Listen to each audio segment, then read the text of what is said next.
Imagine standing unshakable in the face of life's fiercest storms, when everything around you threatens to crumble, yet inside, there's a calm fortress of mental strength.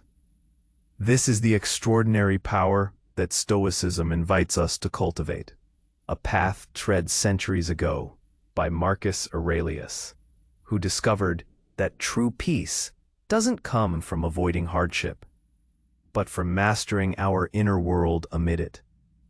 In this journey, humility and empathy become our compass, reshaping how we see ourselves and others, not as obstacles or enemies, but as fellow travelers in a shared struggle. Discipline emerges as the architect of purpose, empowering us to make deliberate choices, resist temptation, and rise beyond fleeting distractions. We learn to embrace life's diversity, its trials and variations, as fertile ground for growth, where every setback is a lesson in resilience, every difficulty a forge for fortitude.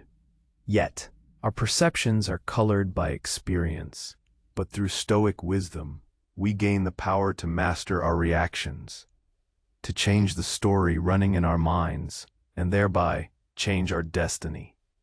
Turning inward, we align with what is spiritually superior, discovering that peace and happiness flow from the quality of our thoughts, not external fortunes. Gratitude then transforms our vision, revealing light in the shadows, nurturing a mindset that finds joy in the present rather than sorrow in the past or fear in the unknown future. The present moment, the only reality we truly possess, becomes a sanctuary where meaning and contentment awaken. This video will unfold 15 Stoic laws, ancient yet radical, designed to build unbreakable mental strength. They don't just promise resilience, they lay the foundation for profound self-mastery, guiding you toward a life of wisdom, courage, and serenity. Here, every struggle is a gateway to discovery. Every thought an opportunity to shape a stronger, wiser self.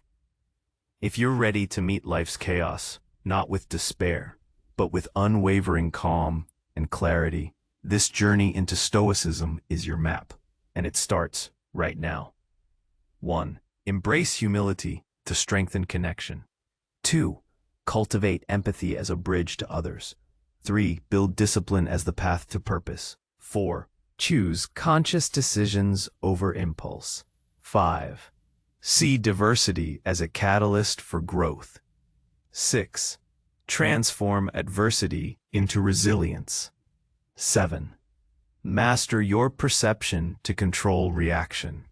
8. Recognize the power of mental narratives. 9. Align with spiritual excellence for inner peace. 10.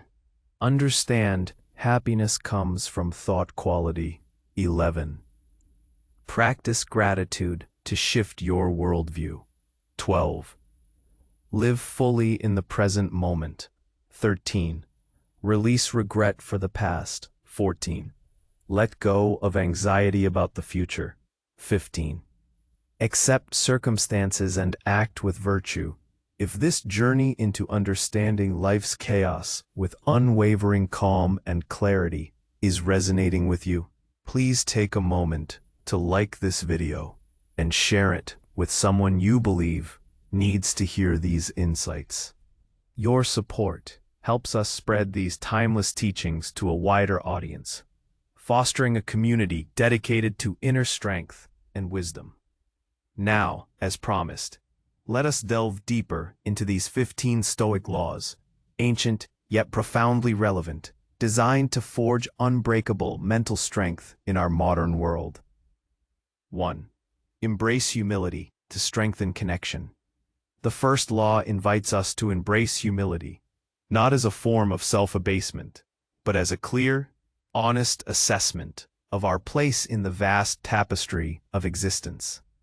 In an age saturated with self-promotion and the relentless pursuit of individual recognition, humility often feels counterintuitive. Yet for the Stoics, it was a cornerstone of true strength and profound connection.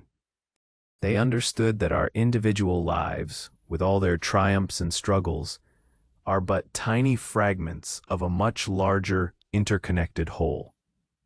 When we approach life with humility, we acknowledge our limitations, our fallibility, and the countless things we do not know. This isn't a weakness, it's a superpower. Consider the pervasive culture of expertise we navigate daily. Everyone, it seems, has an opinion, a solution, a definitive take. But how often do we truly pause to listen, to learn, to admit that our perspective might be incomplete? Stoic humility dismantles the rigid walls of ego that separate us. It encourages us to approach conversations, conflicts, and even our own internal monologues with an open mind, ready to be challenged, ready to grow. When we stop clinging so tightly to being right, we become genuinely receptive.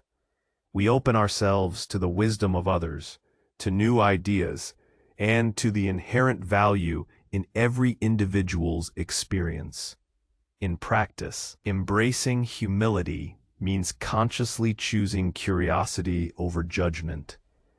It means recognizing that every person we encounter, regardless of their background or current standing, is a fellow traveler, deserving of respect and endowed with their own unique lessons. It means stepping back from the urge to always be the smartest, the loudest, or the most assertive voice in the room.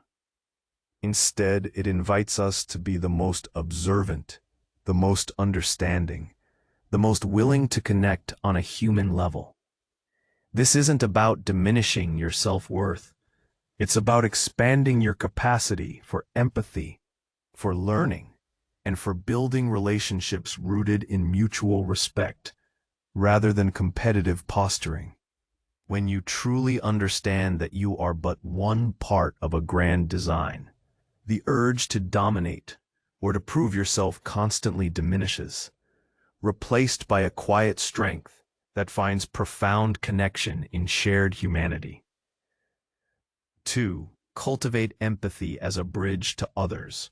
Flowing seamlessly from humility, the second law calls us to cultivate empathy, to build bridges of understanding to others. To the Stoics, empathy wasn't merely a fleeting feeling of sympathy.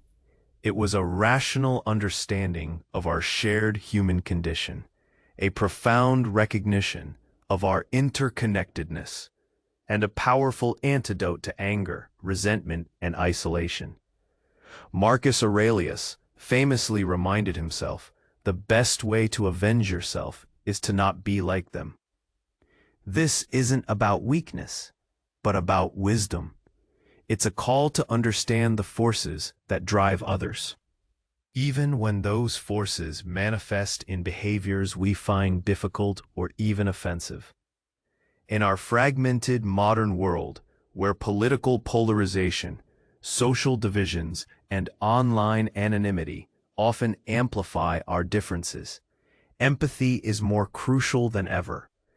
It's easy to dismiss those with opposing viewpoints as foolish, ill-informed, or even malicious. But what if we paused, as a Stoic would, to consider the underlying experiences, fears, and motivations that shape their perspectives? What if we acknowledged that, like us, they are striving, often imperfectly, to navigate their own complex lives? Empathy doesn't mean condoning harmful actions or abandoning our own principles. It means endeavoring to understand the person behind the action, to see their humanity, and to recognize that their struggles, fears, and aspirations are not so different from our own. Consider a workplace conflict or a tense family discussion. Our default reaction might be to defend our position, to assign blame, or to retreat in frustration. But by consciously engaging empathy, we can shift our internal narrative. We can ask ourselves, what pressures might this person be under? What past experiences might be coloring their current reaction? What fear might be driving their aggression or their defensiveness? This practice doesn't absolve them of responsibility, but it does change our internal experience. It reduces our anger, softens our judgment, and often opens a pathway for more constructive engagement. Empathy transforms perceived adversaries into fellow human beings, navigating their own challenges, fostering compassion, and ultimately improving our capacity for collaborative problem-solving and deeper, more resilient relationships. It is, in essence, a recognition that the universe is a single, interconnected community, and to harm another is in some subtle way to harm ourselves. 3. Build discipline as the path to purpose. The third law, building discipline, is arguably the most recognizable hallmark of the Stoic path, and it is fundamentally misunderstood by many. It is not about asceticism or rigid self-denial for its own sake. Rather, Stoic discipline is the architect of purpose, the deliberate and consistent effort to align our actions with our highest values. It is the bridge between intention and realization, between who we wish to be and who we become. In a world awash with fleeting distractions, instant gratification, and an endless stream of digital stimuli competing for our attention, discipline is not just a virtue. It is a vital act of rebellion, a reclaiming of our autonomy. Think about the ubiquitous struggle with procrastination, unhealthy habits, or the inability to stick to long-term goals. These are not merely failures of willpower. They are symptoms of a lack of conscious discipline. We are constantly bombarded by external forces designed to pull us away from our true priorities. Social media notifications, endless streaming content, the siren song of immediate comfort. Without discipline, we become slaves to these external impulses, drifting through life reactive rather than proactive. The Stoics understood that true freedom is not the absence of restraint, but the mastery of oneself. Freedom, in their view, is the ability to choose what is right, what is virtuous, and what serves our long-term flourishing, even when it is difficult or uncomfortable in the short term. Building discipline, therefore, is about establishing consistent habits that reflect our chosen path.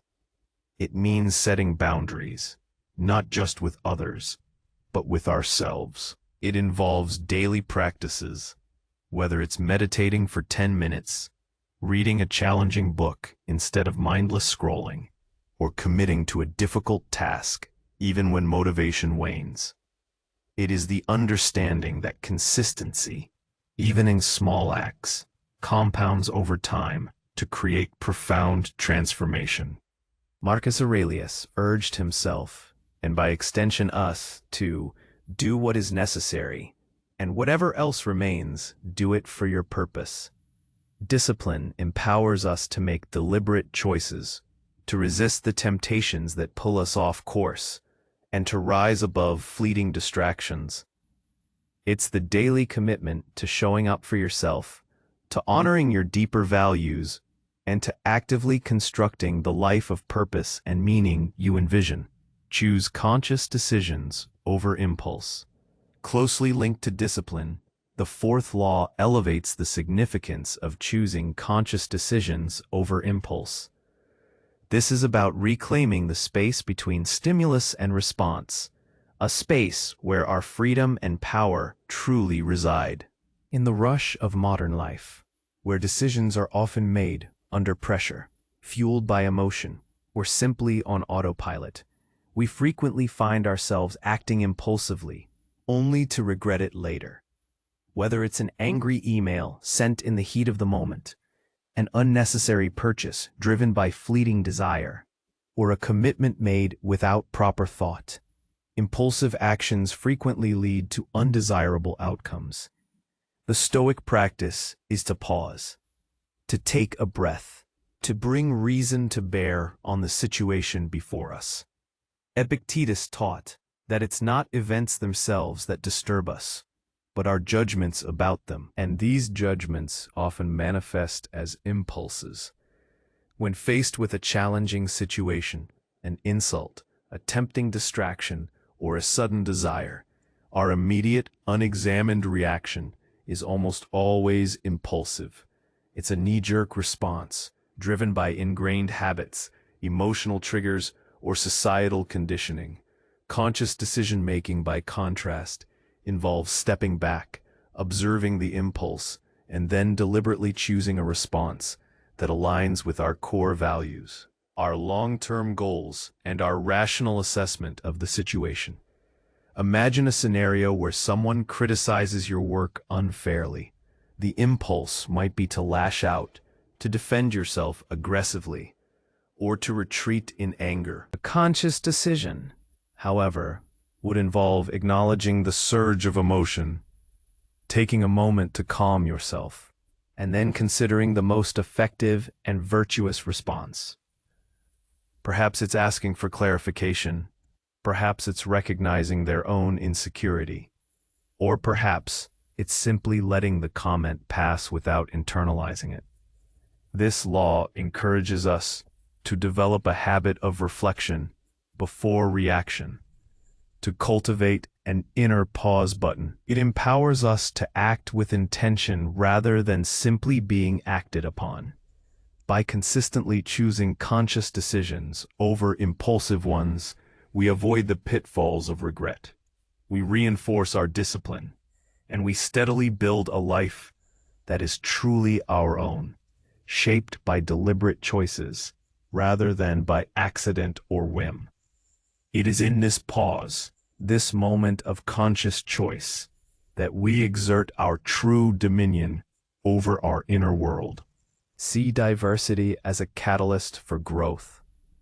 The fifth law encourages us to see diversity in all its forms, not as a source of friction or discomfort, but as a powerful catalyst for growth. For the Stoics, the world was a single, interconnected cosmos, governed by reason.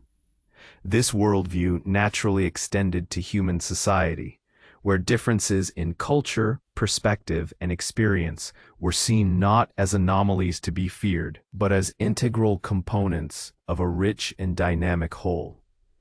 In a globalized world where we are increasingly exposed to a multitude of viewpoints and backgrounds, this Stoic perspective offers an invaluable framework for understanding and thriving.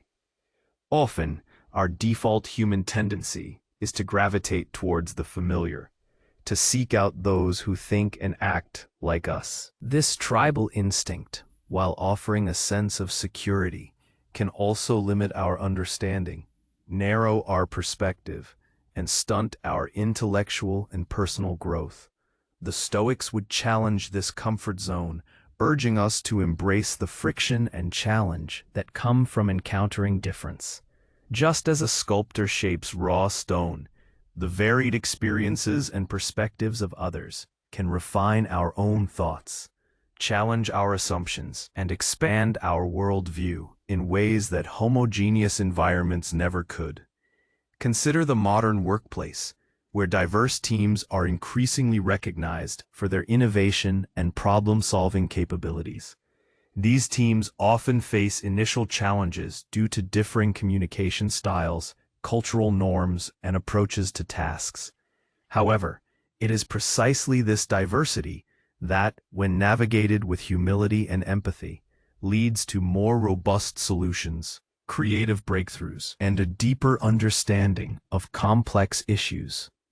Seeing diversity as a catalyst means actively seeking out different perspectives, engaging in conversations with those who hold opposing views, and being open to the possibility that our own understanding might be incomplete or flawed.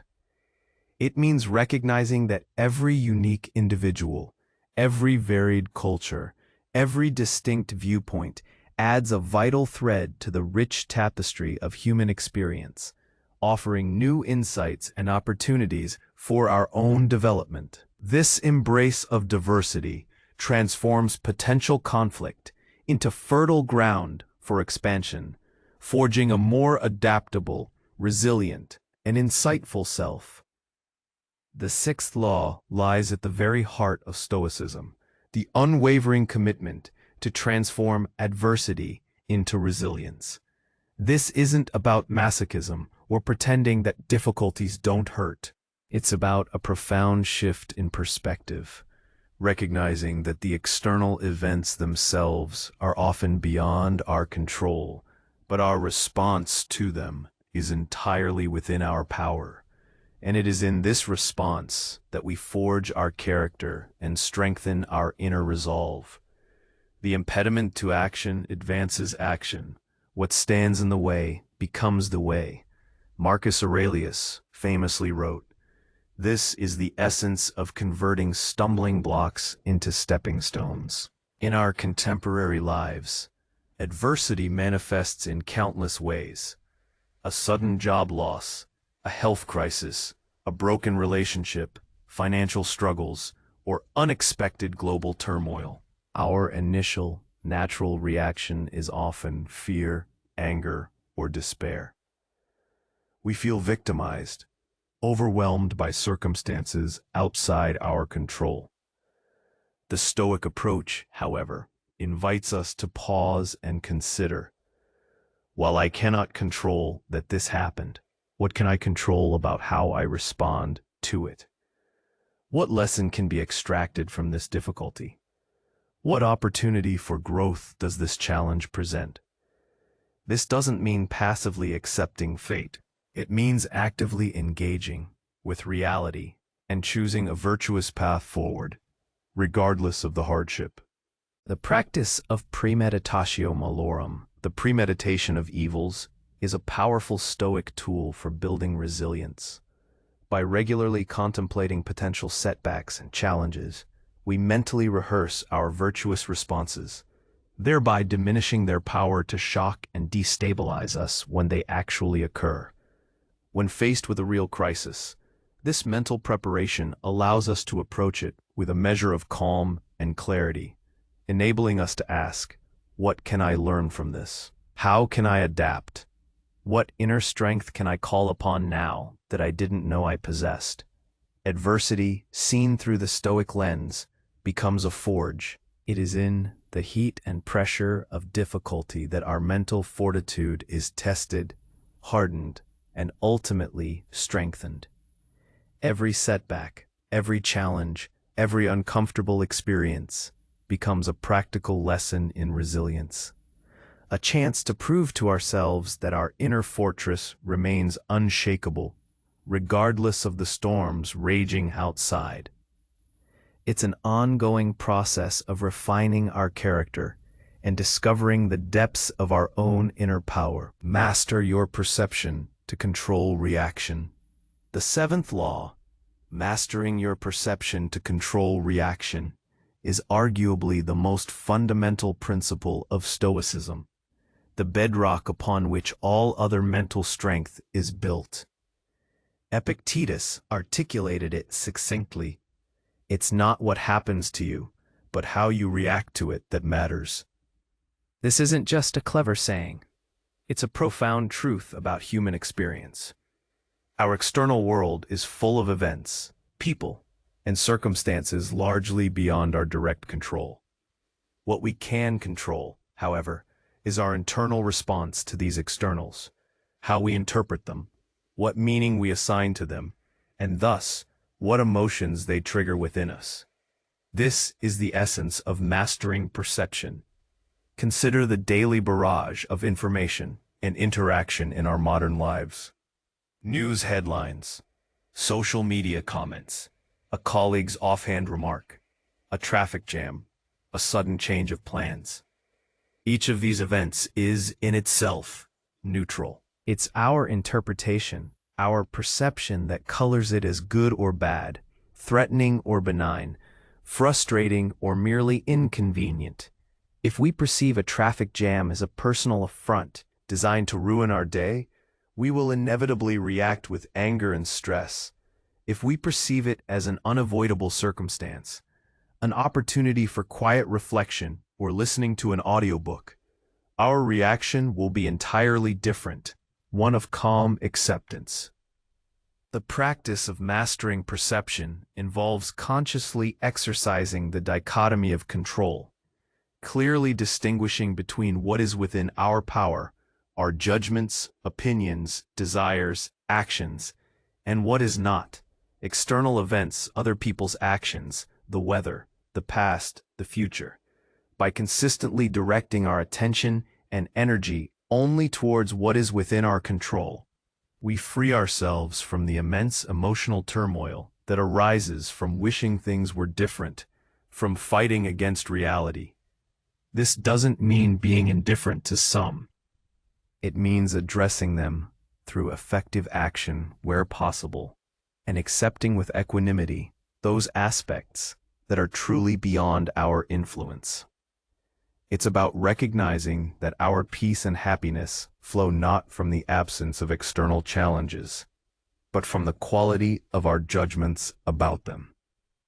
By diligently challenging our automatic perceptions and choosing a more rational, virtuous interpretation, we gain an unparalleled command over our emotional landscape, allowing us to navigate life's inevitable ups and downs with remarkable inner serenity. 8. Recognize the power of mental narratives. Following directly from mastering perception, the eighth law compels us to recognize and harness the immense power of our mental narratives. Our minds are ceaseless storytellers. From the moment we wake up until we fall asleep, and even in our dreams, we are constructing narratives about ourselves, about others, and about the world around us. These stories, whether we are consciously aware of them or not, shape our perceptions, influence our emotions, and ultimately dictate our actions and the trajectory of our lives. The Stoics understood that to change our lives, we must first change the stories we tell ourselves. Think about common mental narratives that often hinder us. I'm not good enough. This always happens to me. I'll never succeed. That person is out to get me. These narratives, often deeply ingrained from past experiences or societal conditioning, become self-fulfilling prophecies. They color how we interpret new information, filter our experiences, and limit our perceived possibilities. If you tell yourself you're not good enough, you'll likely interpret setbacks as proof of your inadequacy, and opportunities as too daunting to pursue. If you believe this always happens to me, you'll approach new challenges with a victim mentality, disempowering yourself before you even begin. Recognizing the power of mental narratives means becoming an active editor of your own internal script. It means developing the awareness to catch these unhelpful stories as they arise, and consciously challenging their validity. Is it truly a fact that this always happens to you? Or is that a narrative you've constructed around a few negative experiences? Is it certain that you'll never succeed? Or is that a fear-based projection? This isn't about adopting a naive optimism, but about replacing irrational, disempowering narratives with rational, empowering ones. It's about reframing challenges as opportunities, setbacks as lessons, and difficult people as complex individuals operating from their own flawed understanding. By diligently choosing to rewrite our internal narratives, we reclaim our agency, cultivate a resilient mindset, and reshape our destiny. We transform ourselves from passive recipients of life's events into active co-creators of our experience, directing our inner dialogue towards wisdom, courage, and flourishing. Align with spiritual excellence for inner peace. The ninth law invites us to align with what the Stoics referred to as spiritual excellence, which in their philosophy means aligning with reason, virtue, and the inherent order of the cosmos. In our modern context, where the search for meaning often feels elusive amid consumerism and existential angst, this principle offers a profound pathway to inner peace. For the Stoics, true spiritual excellence wasn't about dogma or abstract deities, but about living in harmony with the highest human capacities: reason, integrity, justice, and self-control. It was about recognizing our place in the grand design of nature and fulfilling our role with virtue. Many people today grapple with a sense of emptiness, despite achieving material success or outward recognition. This often stems from a misalignment between their daily actions and their deeper, unexamined values. We chase external rewards, believing they will bring happiness, only to find a hollow satisfaction. Stoic spiritual excellence redirects our focus inward, urging us to cultivate an inner life guided by principle. It asks, are my choices driven by fleeting desires, or by a commitment to integrity, wisdom, and compassion?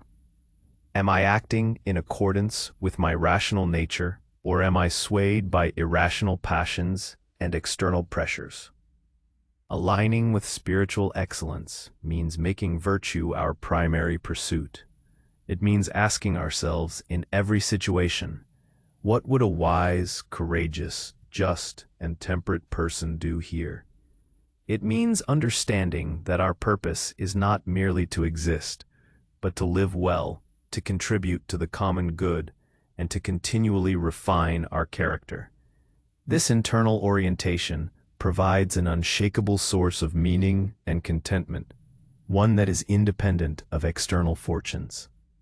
When our actions are consistently rooted in virtue and guided by reason, we experience a profound sense of inner peace, a calm satisfaction that transcends the chaotic fluctuations of the outside world.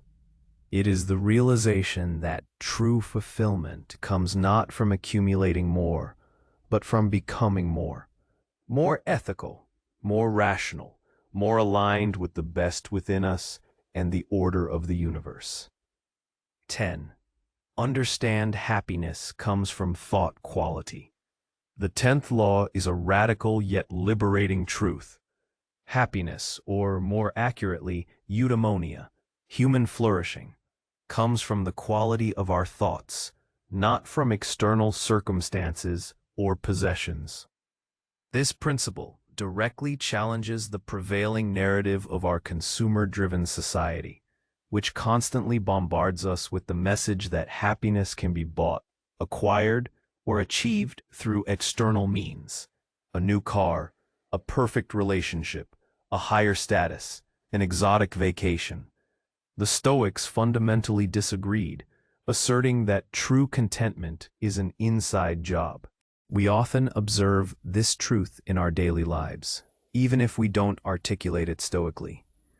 Haven't you met individuals who, despite having every material advantage, seem perpetually discontent?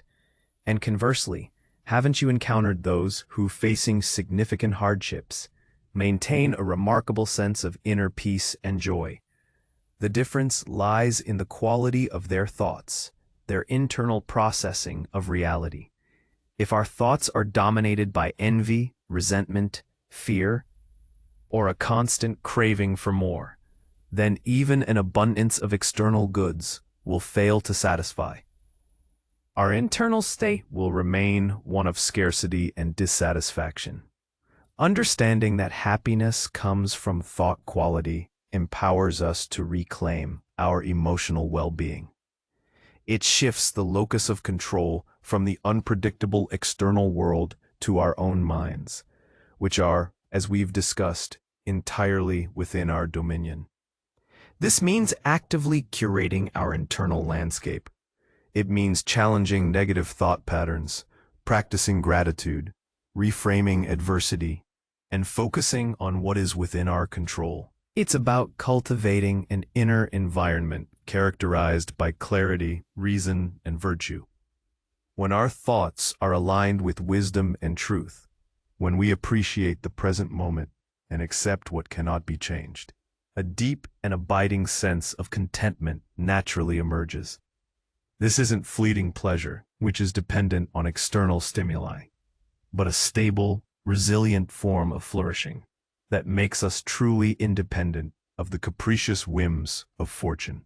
It is a profound realization that the most precious resource we possess is not our bank account or our social standing, but the very quality of our mind. Practice gratitude to shift your worldview, building on the power of thought quality.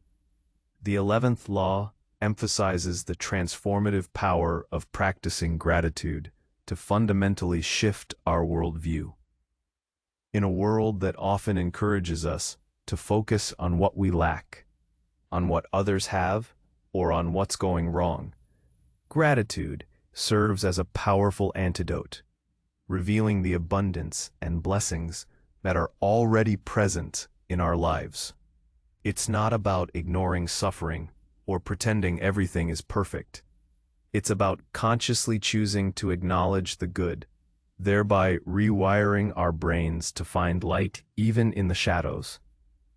Our default mode, especially in the era of constant comparison fueled by social media, can often be one of dissatisfaction. We scroll through curated feeds, seeing only the highlight reels of others' lives, and inevitably feel a pang of envy or a sense of inadequacy about our own. This scarcity mindset blinds us to the countless gifts we already possess. Our health, even imperfect, our relationships, the simple comfort of shelter, access to knowledge, the beauty of nature, or even just the breath in our lungs. The Stoics understood that true wealth is not having more, but wanting less, and appreciating what is already given. Practicing gratitude, therefore, is an active discipline. It means taking time each day to consciously acknowledge and appreciate the positive aspects of our lives, however small they may seem. This could be a morning reflection, keeping a gratitude journal, or simply pausing throughout the day to notice a pleasant sensation, a kind gesture, or a simple convenience. When we regularly train our minds to focus on what we are thankful for, we begin to shift our entire perspective.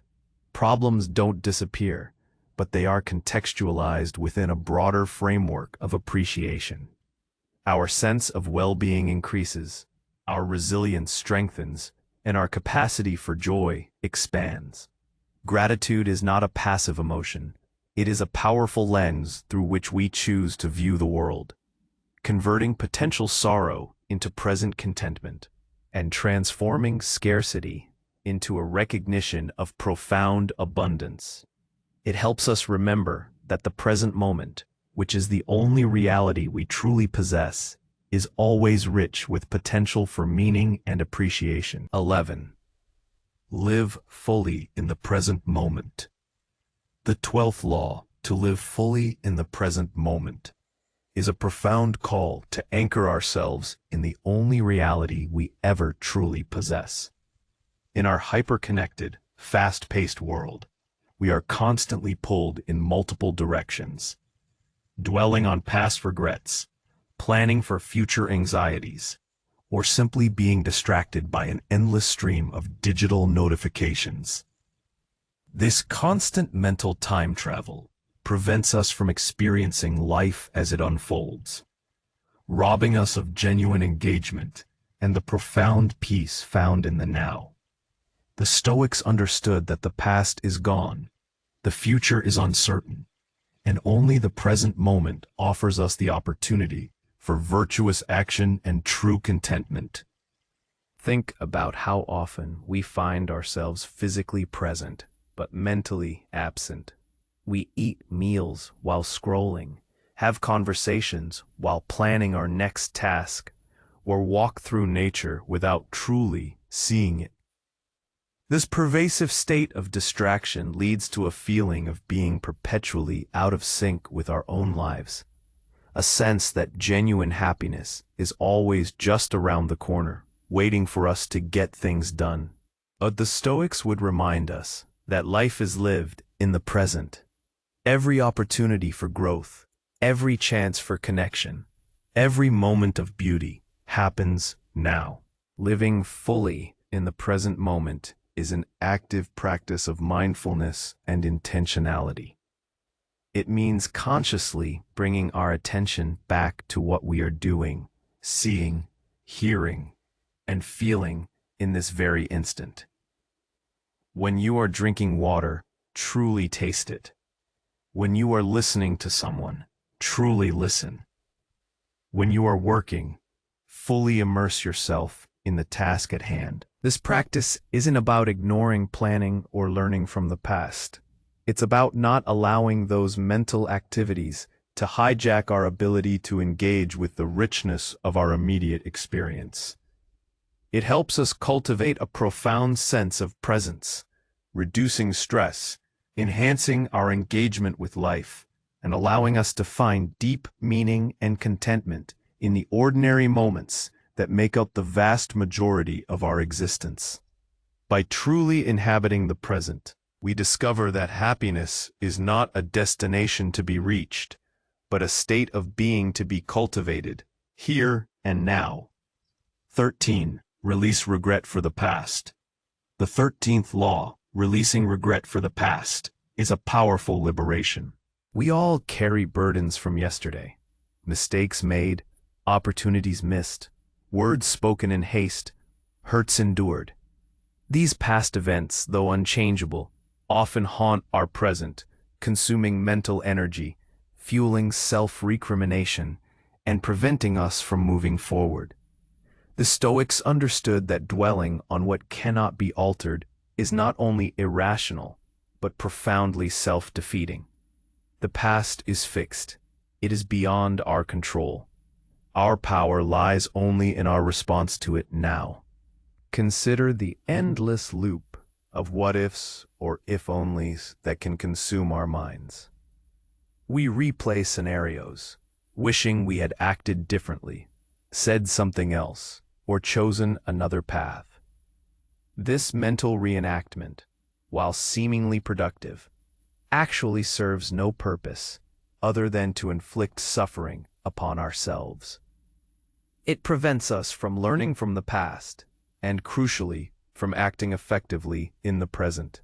Marcus Aurelius emphasized that we should not allow ourselves to be disturbed by things that are not within our power. And the past, by its very definition, is entirely outside our power to change. Releasing regret doesn't mean ignoring lessons learned or dismissing the impact of past events. On the contrary, it means extracting the wisdom from those experiences, understanding what we could have done better, acknowledging the hurt or disappointment, and then consciously letting go of the emotional attachment to the outcome. It means forgiving ourselves and others, not as an act of condemnation, but as an act of self-preservation. When we release regret, we free up immense mental and emotional bandwidth that can then be redirected towards productive action in the present. It allows us to accept the immutable facts of what has happened, to embrace amor fati, the love of one's fate, including all of its past iterations, and to move forward with renewed clarity and purpose. By understanding that the only part of the past that still exists is its memory in our minds, and that we control that memory's interpretation, we disarm its power to harm us and step fully into the transformative potential of the present moment. Let go of anxiety about the future. Just as we release regret for the past, the 14th law compels us to let go of anxiety about the future. Our minds are natural planners, constantly forecasting, anticipating, and preparing. while a degree of foresight is prudent. An excessive focus on future uncertainties can quickly devolve into paralyzing anxiety, robbing us of our peace and present joy. The future, by definition, is unknown and inherently outside our present control. Worrying about it does not prevent potential problems. It only causes suffering in advance. Think about the myriad anxieties that plague modern life. Economic instability, job security, health concerns, relationship uncertainties, global events. We spend countless hours mentally simulating worst-case scenarios, often without any concrete action we can take in the moment to alter those outcomes. This mental preoccupation drains our energy, clouds our judgment, and keeps us from fully engaging with the opportunities and beauty available to us right now. The Stoics understood that to fret about what might happen is to suffer twice, once in anticipation, and potentially again if the feared event actually occurs. More often than not, the things we dread never come to pass, making our anxiety a completely wasted expenditure of mental resources. Letting go of anxiety about the future doesn't mean being irresponsible or failing to prepare.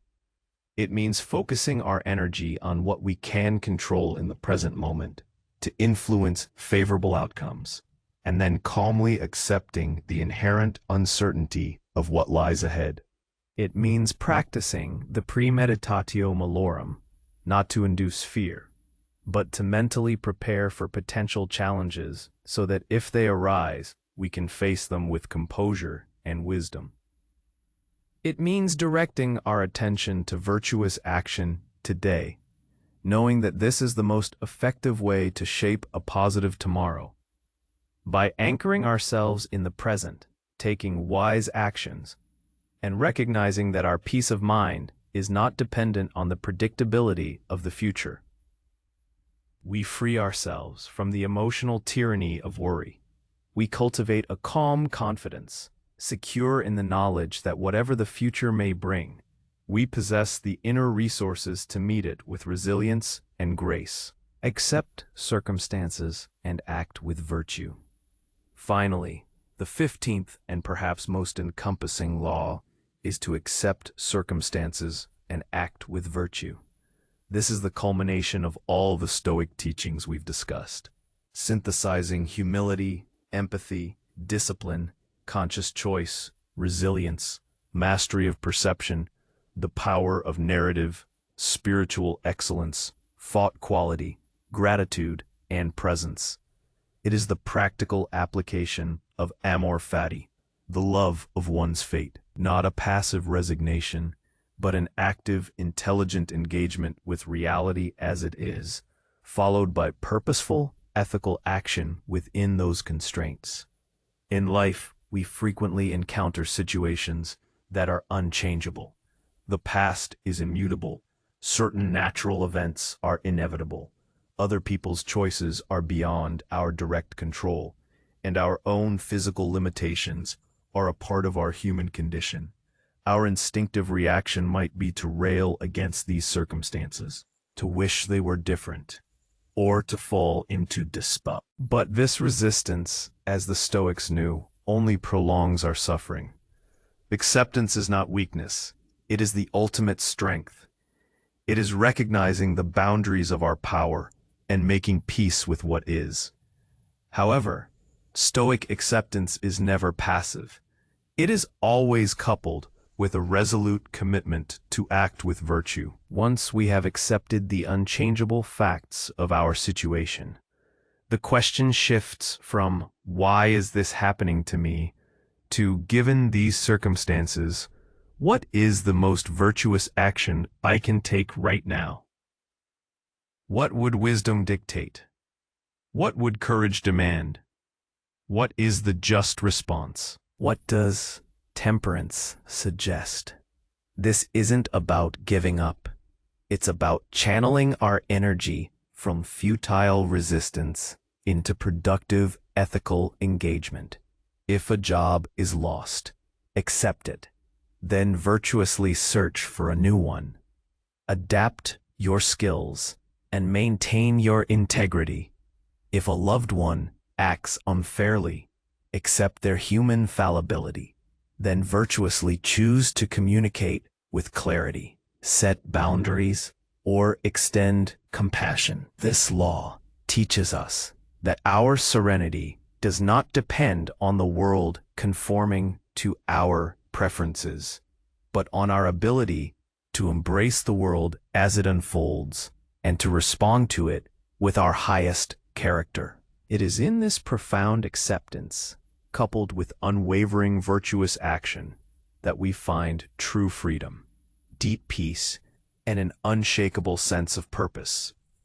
It is the path to flourishing, not despite life's challenges, but because of how we choose to meet them. We become, in essence, co-creators with life itself, responding to its flow with wisdom, courage, and a calm, unwavering spirit. This journey through these 15 Stoic laws reveals a consistent thread. The ultimate source of our strength, peace, and happiness resides within us. It is not found in controlling the external world, but in mastering our internal one. It is in the deliberate cultivation of our character, the rigorous examination of our thoughts, and the consistent alignment of our actions with virtue. As Epictetus wisely taught, we cannot choose our external circumstances, but we can always choose how we respond to them. This is not a philosophy of passive endurance, but one of active, conscious engagement with life. It is a call to become the architects of our own inner fortresses, unshakable even amidst the fiercest storms. So I ask you, are you ready to stop being a victim of circumstance and become the master of your inner world? Are you prepared to embrace the demanding yet liberating path of cultivating profound self-mastery, finding wisdom, courage, and serenity in every single moment of your life? The tools are ancient, the principles are clear, and the transformation is entirely within your grasp, beginning with the very next thought you choose to cultivate and the very next action you choose to take. If these insights have resonated with you, I encourage you to like this video. Subscribe to the channel for more explorations into timeless wisdom, and share your thoughts in the comments below. Which of these laws speaks most powerfully to you today? Let's continue this conversation and build a community committed to living a life of profound purpose and strength.